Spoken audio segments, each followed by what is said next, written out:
Claro que nós podemos começar a ter sonhos segundo o que necessitamos saber. Sonhos de vários tipos.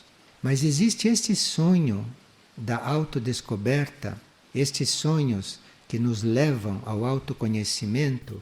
Nesses sonhos você só encontra o que há de pior em você. Você encontra todas aquelas coisas que aqui fora você não manifesta. Você nem sabia que tinha isto dentro. Então as pessoas que começam a se trabalhar, que começam a fazer o caminho e começam a perceber o quanto são egoístas, o quanto são falsas e o quanto são ignorantes, essas pessoas estão caminhando. E aí precisa não ter medo disso. Precisa não ter medo de incômodo.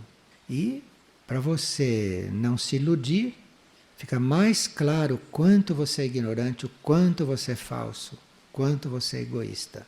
Este é um caminho da transcendência desse estágio humano. Nós não podemos estar realmente servindo a ordem geral se não passamos por esses processos.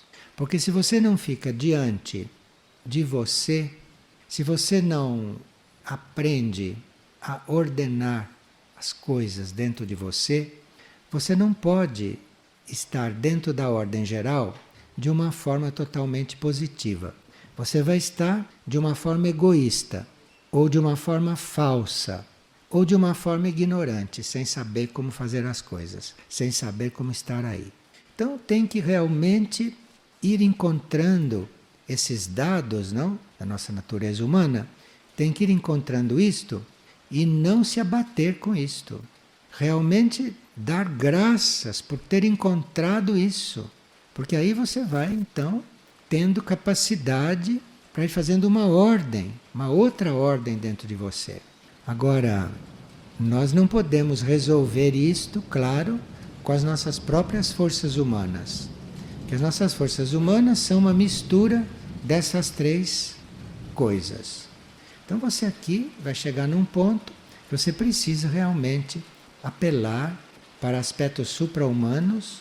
Então esta ordem, esta ordenação vai se fazendo com mais rapidez, com mais intensidade.